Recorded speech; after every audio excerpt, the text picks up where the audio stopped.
Telugu Desam party కుటుంబ సభ్యులందరికీ నా నమస్కారాలు, స్వాగతం, సుస్వాగతం.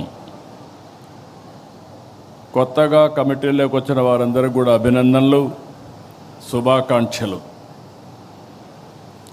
4 దశాబ్దాలుగా పార్టీ కమిటీలు నియామకం చేస్తున్నాను, కానీ ఇంత కసరత్తు ఎప్పుడూ నేను చేయలేదు. ఎన్నో వడపోతలు, ఎన్నో లెక్కలు, ఎన్నో ఈక్వేషన్లు చూసి మీ అందరికీ పదవులు ఇచ్చాం. ఈ విషయం మీరందరూ గుర్తుపెట్టుకోవాల్సిన అవసరం ఉంది. సీనియర్ని గౌరవిస్తూ,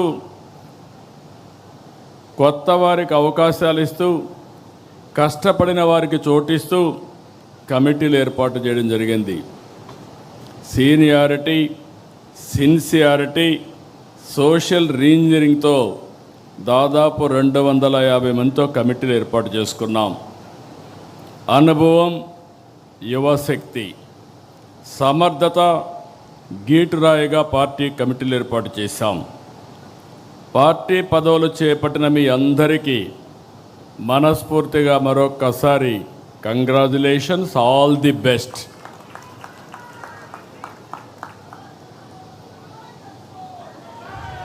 కొత్త టీంతో పార్టీకి కొత్త ఎనర్జీ రావాలి, కొత్త దిశ రావాలి. కార్యకర్తే అధినేత అనేది కేవలం స్లోగన్ కాదు, ఇది మన సిద్ధాంతం. ఆచరణలో చేసి చూపించాం.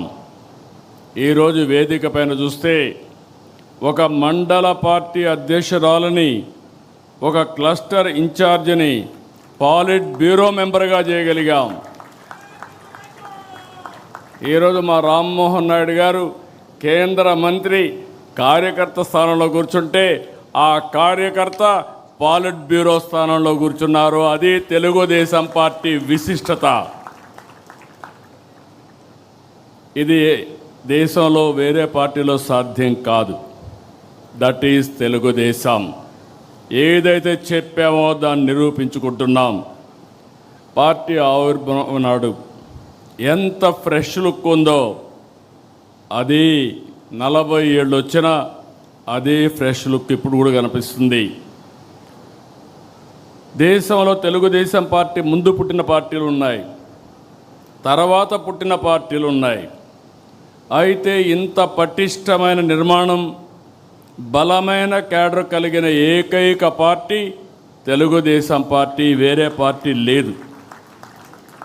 ఒక్క ఓటమితోనే రాజకీయ పార్టీలు చాపజుట్టేస్తున్నాయి, కాలగర్భంలో కలిసిపోతున్నాయి.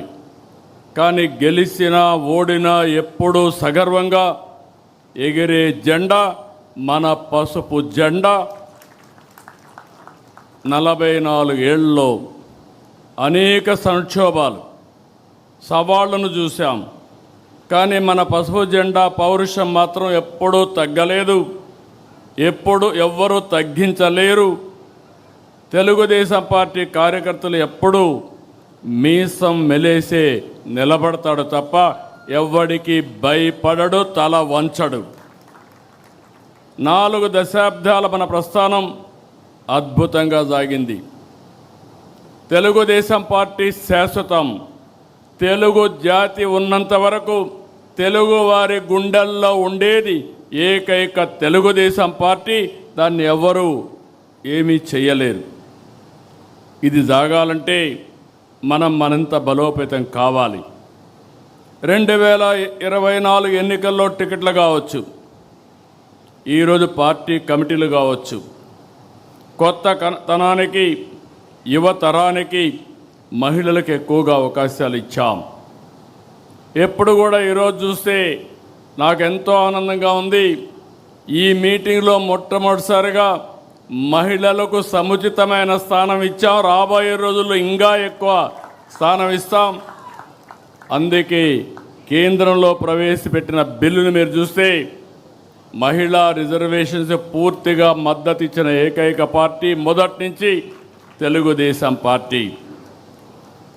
యువతకు, చదువుకున్న వారికి కేంద్రంలో పదవులు ఇచ్చాం, మంత్రులు చేసుకున్నాం. రాష్ట్రంలో కొత్తగా వచ్చిన వారు చాలామంది మంత్రులయ్యారు. చదువుకున్న వాళ్ళందరికీ మంత్రి పదవులు ఇచ్చి ప్రోత్సహించాం. ఈరోజు రామ్మోహన్ నాయుడు గారు, బైరెడ్డి శబరి, రాజేషి లాంటి వాళ్ళ జాతీయ ప్రధాన కార్యదర్శిగా మనం నియామకం చేసుకున్నాం. ప్రతిపక్షంలో యువ గళంలో ప్రజల్లో చైతన్యానికి, పార్టీ విజయానికి ఆ రోజు లోకేష్ దోహదం చేశారు. పార్టీ నిర్మాణం, ట్రైనింగ్ క్లాసులు సహా ప్రతి అంశంలో లోకేష్ చాలా కృషి చేశారు, నేను చూశాను. టెక్నాలజీ అడాప్షన్ మొదలుకొని కార్యకర్తలకు సంక్షేమం, 5 లక్షల రూపాయలు యాక్సిడెంట్ ఇన్సూరెన్స్ ఇచ్చిన ఏకైక పార్టీ, సమర్థవంతంగా నిర్వహించే పార్టీ తెలుగుదేశం పార్టీ. ఇటీవల గవర్నమెంట్లో చైర్మన్ ఇన్వెస్ట్మెంట్ ప్రమోషన్ కోసం అపాయింట్ చేస్తే ఏదైతే చెప్పామో 20 లక్షల ఉద్యోగాలు హామీని నెరవేర్చేందుకు అనునిత్యం పనిచేస్తున్నారు. చాలా వరకు ముందుకు పోయారు. నిన్నే ఆర్సెలర్ మిత్తల్, ఎస్టర్డే గూగుల్, ఇలాంటి ప్రతిష్టాత్మకమైన కంపెనీలు, వరల్డ్ బెస్ట్ కంపెనీస్ అన్నీ ఆంధ్రప్రదేశ్కి వచ్చాయంటే అది లోకేష్ చూపించిన చొరవ అని చెప్పి కూడా నేను మీకు తెలియజేస్తున్నా. అందుకే ఈరోజు అదనంగా వర్కింగ్ ప్రెసిడెంట్ బాధ్యతలు అప్పచెప్పాం. కానీ బాధ్యతలు అప్పచెప్పినప్పుడు నేను ఒకటే చెప్తున్నా మీ అందరికీ, నేను బ్లైండ్గా ఎవరికి బాధ్యతలు అప్పచెప్పను. నా కమిట్మెంట్ ఈ రాష్ట్రం. 48 సంవత్సరాలుగా రాజకీయాల్లో ఉన్నా. అలాంటి నా కమిట్మెంటు ఈ రాష్ట్రం యొక్క ప్రయోజనాలను శాశ్వతంగా ఎవరు కాపాడతారో వారికి నేను ప్రోత్సహిస్తా, అండగా ఉంటా. అదే రాబోయే రోజుల్లో ఈ రాష్ట్రంలో మనం ఇచ్చే ఒక లెగసీ అని చెప్పి కూడా నేను మీకు తెలియజేస్తున్నా. ఈరోజు ప్రతిపక్షంలో పోరాటాలు చేస్తే జనం హర్షిస్తారు. కానీ అధికారంలో పదవి అంటే అటు ప్రజల్ని ఇటు పార్టీని మెప్పించాలి, ఒప్పించాలి, మార్పు చేసి చూపించాలి. మీ పనితీరుపై నమ్మకంతో పార్టీ ఇచ్చిన పదవికి న్యాయం చేయండి. అందరితో సమన్వయం చేసుకోండి.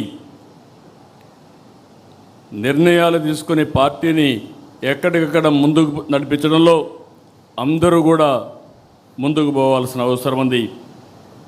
ప్రతి పోలింగ్ బూత్లోనూ మనం బలపడాలి. కొత్తగా తీసుకొచ్చిన క్లస్టర్ యూనిట్ బూత్ని మనం బలోపేతం చేయాలి. ఓట్ల శాతం పెరగాలి. మీరందరూ బ్రహ్మాండంగా పనిచేస్తున్నారంటే 2024లో వచ్చిన ఎన్నికల్లో వచ్చిన ఓట్ల కంటే ఎక్కువ సాధించగలిగితే అప్పుడే మీరు సమర్థవంతంగా పనిచేసినట్టు. ఇది మీ అందరికీ గీటు రాయి. ఇది ఒక ప్రతిష్టని మరొకసారి మీ అందరికీ విజ్ఞప్తి చేస్తున్నా. సవాళ్ళు ఎన్నో ఉంటాయి. 24 ఎన్నికల ముందు పరిస్థితులు, ఎన్నికల ఫలితాలు అన్నీ మీకు తెలుసు. కార్యకర్తలు, నాయకులు ఎన్నో పోరాటాలు చేశారు, ఎన్నో త్యాగాలు చేశారు, ఎన్నో ఇబ్బందులు పడ్డారు. నాకు ప్రతి ఘటన, ప్రతి ఒక్కరి పోరాటం, ఆ రోజుల్లో మిమ్మల్ని కాపాడడానికి నేను పడిన తపన నాకు అనునిత్యం నా మైండ్లో ఉందని చెప్పి కూడా నేను మీకు తెలియజేస్తున్నా.